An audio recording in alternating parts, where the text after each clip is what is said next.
Alors je suis timide. C'est pas en claquant des doigts qu'on va vaincre sa timidité. Il y en a qui ont fait des psychanalyses pendant 10 ans pour réussir à être moins timide.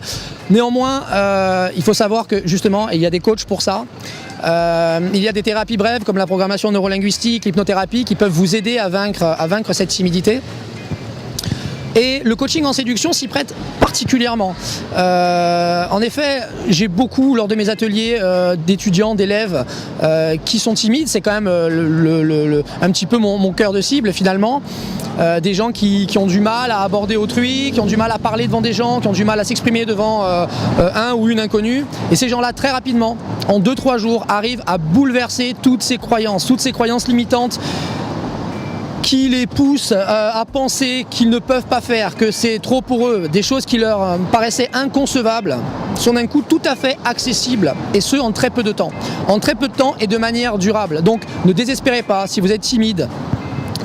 Il sera très difficile du jour au lendemain de se dire allez maintenant je peux le faire, mais avec l'aide de coachs qui sont spécialisés, vous pourrez très bien arriver à bout de votre timidité, et ce rapidement et de manière durable. Pensez ça, rapidement et de manière durable. Donc tous les espoirs sont permis, il n'y a aucun souci là-dessus, on est là pour vous aider. Alors, il faut savoir que quand on rougit, c'est souvent qu'on est quelqu'un de sensible, de émotif. Il faut savoir également que la timidité, en général, avec l'âge, elle passe. C'est souvent les adolescentes qui sont timides, les adolescents, parce que leur corps, il a changé, parce qu'ils sont en pleine évolution physique, psychologique, affective. Et à ce moment-là, ils sont timides. Mais avec le temps, avec les expériences, avec la vie, avec le travail, les études, on est moins timide. On fait beaucoup d'expériences. Mais il faut savoir qu'il y a des gens qui restent longtemps timides. Ça peut être des timidités aussi maladives. Ça veut dire qu'ils sont timides parce que ils ont des hontes, ça leur fait honte. Il faut savoir, en fait, quand on est timide, est-ce que ça pourrait pas être soigné par un psy? Il faudrait peut-être envisager de voir un psy pour savoir d'où vient la timidité. Est-ce que c'est quelque chose qui remonte à l'enfance ou qui est dû à un deuil, un traumatisme? La timidité n'est jamais quelque chose qui est innocent puisque ça invalide la vie. Il faut savoir aussi que la timidité, elle peut partir d'elle-même, elle peut s'évaluer avec le temps qui a passé. Il est rare qu'on soit aussi timide à 25 ans qu'on a pu l'être à 12 ans. Et il faut savoir que rougir, des fois aussi, on rougit parce tout de suite, on a peur, on est stressé, on rougit. Il faut se relaxer. À ce moment-là, il faut peut-être faire des séances de méditation. Il faut prendre vraiment se détendre, se dire qu'il n'y a pas à rougir. Les gens ne vont pas vous juger, ils ne vont pas vous manger. Surtout, non, personne n'est cannibale. Rien, c'est mignon. Moi, je trouve ça adorable. Alors, surtout une femme qui rougit, je trouve ça très, très mignon. Et je pense que beaucoup d'hommes diront la même chose que moi. Même un homme qui rougit, je trouve ça assez attendrissant.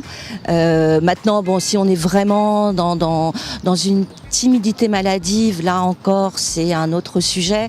Et dans ces cas-là, faites-vous aider parce que au-delà du premier rendez-vous, ça veut dire que c'est un point qui va vous empoisonner la vie dans beaucoup de choses, que ce soit dans votre, voyez, voilà, on est dans le contexte personnel, mais dans le contexte professionnel, c'est quelque chose aussi qui peut être un énorme frein à vos envies. Donc, bon, voilà, là, on est dans la timidité vraiment excessive. Mais si vous êtes un petit peu timide et que vous rougissez facilement, là encore, ne complexez pas, ne culpabilisez pas et ne vous dites pas je suis une andouille et je ressemble à rien. Pas du tout, c'est très très mignon et je préfère de 1000 fois quelqu'un qui va justement avoir cette petite vulnérabilité plutôt que la personne qui va arriver et qui va vouloir jouer des muscles et qui va jouer les caïds.